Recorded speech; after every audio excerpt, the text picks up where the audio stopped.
Hello, I'm Professor Rich, and this is TYT History, where we try to give some historical context to the issues of the day. And what I want to talk about today is the history of anti-Catholicism in the United States. And I just want you to keep in mind the way we're talking about Islam today and all these state legislation targeting Sharia law and Muslims in general. Now, I'm not making any sort of theological comparison between the two religions. In fact, I'm not going to talk about theology at all, so please don't misunderstand what I'm doing here. But I do want you to understand historical attitudes towards Catholicism. Of course, the country was founded by Protestants from Europe, mostly England. And England, like the rest of Europe, was coming out of a period of intense, often violent conflict between Protestants and Catholics. And so there was already kind of a built-in anti-Catholic sentiment. In fact, there had been a major Catholic terrorism event. Now, the plot failed, but this is, of course, the Guy Fawkes event, which of course is referred to in V for Vendetta, and I'm sure many of you know who Guy Fawkes is. But this was often used to explain how violent and terrible the Catholics were at the time. Now, I want to focus today, I'm going to look at 3 different elections and 2 different court cases, and then just some general discussion about the anti-Catholic background. Let's start in the 1830s. At this point, anti-Catholicism begins to be a particularly big deal because the Irish are coming over, and the Irish are largely Catholic. 2 women, Rebecca Reed and Maria Monk, will publish books that are today largely considered to be complete fiction, but at the time were taken very seriously, about the horrible experiences they had while being in Catholic monasteries. In fact, Reed will claim she was kidnapped and forced into the monastery, where they claim they were regularly forced to have sex with the priests.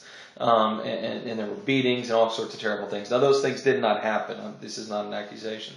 But they were widely believed at the time. In fact, Reed's book led to the burning down of the convent that she claimed had kidnapped her.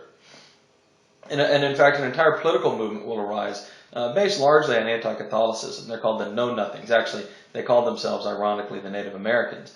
But today we remember them as the Know-Nothings. And you may remember them from your history classes as an anti-immigrant group. Well, they were, as much as they were anti-immigrant, maybe more, they were anti-Catholic, because immigrant in the 1840s and 50s tended to mean Irish Catholic. In New York City in the 1840s, there's going to be a massive political fight over the funding of schooling. In fact, one of the reasons why public schooling became a priority for this country is because most schooling before public schooling was being done by Catholics. The Catholics had a long tradition of establishing Catholic schools, which we're all familiar with. And so even Protestants, if they wanted their kids to get an education, were sending their kids to Catholic schools. And public schools, in many ways, were an attempt to take education away from Catholics. And in the 1840s, when the government began funding schools, the Catholic churches, who were running their own schools, wanted money to fund their schools. And this became the big political issue in New York and in other parts of the country during this period. In fact, public schools used the King James Bible, which is, of course, a Protestant Bible, and something called the McGuffey Reader in their schools. When the McGuffey Reader was filled with religious parables that Catholics often interpreted, probably correctly, as anti-Catholic. And, of course, Catholics who couldn't afford to send their kids to Catholic schools ended up having to send them to public schools. Now, I want to show you now a cartoon from 1875. It's called the American River Ganges. And as you can see, what we see here is a river. It's the Potomac, evidently, because you see the Capitol in the background. And a group of school children sitting there, and they are being attacked by what first appears to be alligators. There was lots of stories in the news from India of alligators crawling out of the River Ganges and eating children, which is terrible, of course. But if you look closely at these alligators, you'll notice they are apparently cardinals or popes. You can tell by the hats that they're wearing. And this is a great portrayal of the way many Protestants viewed Catholics as coming for their children. And what they meant in this case was coming for them in the guise of education and then turning them into Catholics. All this will come to a head eventually in 1922, when Oregon passes a bill called the Oregon Compulsory Education Act. This is backed by the KKK, and it is explicitly an anti-Catholic measure. What it says is that all children must attend public schools. And this is obviously an attempt to keep kids out of Catholic schools. Now, in 1925, the Supreme Court strikes down the Oregon Compulsory Education Act. And so, of course, today we have a robust system of private schools, the majority of which are Catholic, running alongside public schools. But today we think about this battle over public versus private education in completely different terms. For most of American history, it was in reality a religious struggle between Protestants and Catholics, which I think a lot of people don't realize. Also in 1875, the same year as the cartoon I just showed you, a Republican senator named James Blaine will propose an amendment to the Constitution that will actually pass the House and die in the Senate, specifically forbidding that public money going to private education. Now, is this because he was part of the teachers' unions and a big supporter of public education? Absolutely not. This was because he was anti-Catholic. Blaine is notoriously anti-Catholic, as we'll see in a minute, and he's trying to shut down the Catholic schools. Now, Blaine will run for president in 1884. He's going to run against Grover Cleveland.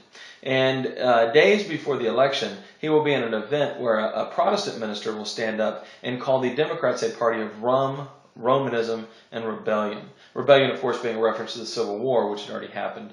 Rum is closely linked to this idea that immigrants are a bunch of drunks. Particularly the Irish and the German had this reputation, although in reality the Protestants, families have been here for generations, drank just as much as the immigrants.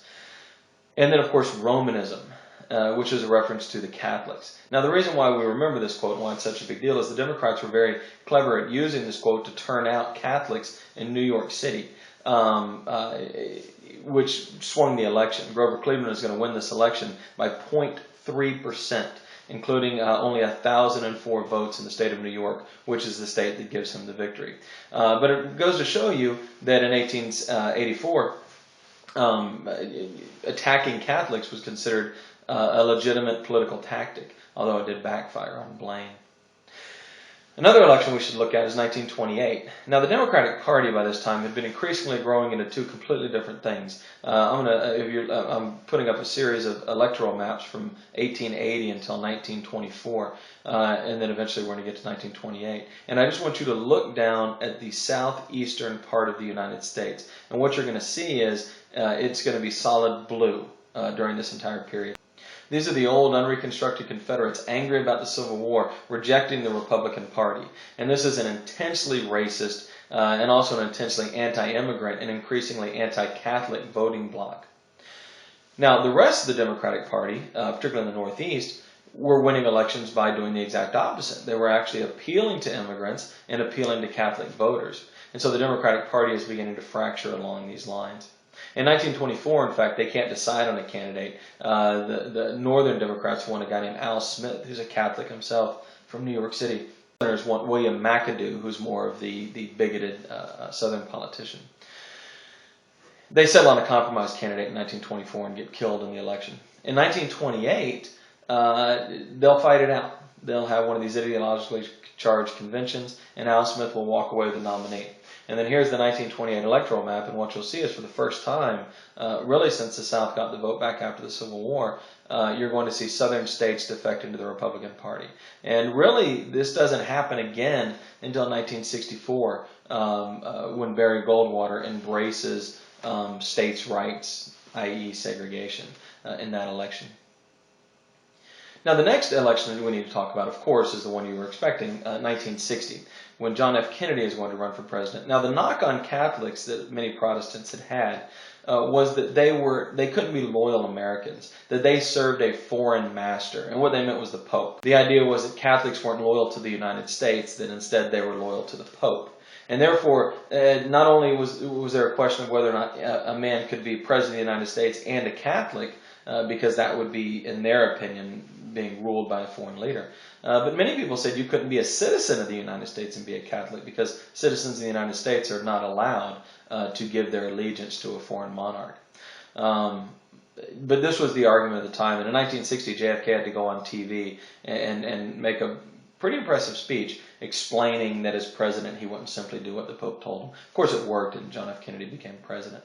Now things have changed a lot since 1960. And in fact, the Republican Party has not only dropped their problem with Catholics, they've tried to embrace them, at least religiously. They've had a difficult time embracing Latin Catholics, but non-Latin Catholics they've actually done quite well with. And this is because the 1973 Roe v. Wade decision, which the Pope declared immoral, or at least the legalization of abortion, is to be a great sin. And this is, of course, going to create a split among Catholics. Now, the Republicans are very quick to adopt the pro-life side, or the side that opposes abortion. And by 1976, even in an election the Democrats won, we're going to see a significant bump up in Republican or Catholics voting Republican. Of course, in 1980, Ronald Reagan will very explicitly invite people who are voting on religious issues into the Republican Party, and he'll do much better than Republicans had before with the Catholic vote. In fact, non-Latino Catholics have become so important to the Republican Party that they've really made a concerted effort to recruit them. Here's an amazing stat, just talking about the change in attitude towards Catholics. Of the first 103 Supreme Court justices, 7 were Catholic. Of the last 10 Supreme Court justices, 6 have been Catholic. And 5 out of those 6 appointed by Republicans. In fact, of the last 10 Supreme Court justices, only 1 has been a Protestant, David Souter. Incidentally, just on an unrelated note, of the first 106 Supreme Court justices, 5 were Jewish. Of the last 6, 3 were Jewish. And of course, today the entire Supreme Court is either Catholic or Jewish, which just goes to show you how quickly and dramatically these things can change. But as we're looking at this, these legislative attempts to try to drive Islam out of our government, I suppose. It's hard for me to understand what they're even trying to do. I just want you to think, whether you're Catholic or not, about the long history in our politics and in our governance of anti-Catholic sentiment. All right, I'm Professor Rich. That was TYT History. Hope you check out some of my other videos. More importantly, I hope you learned something.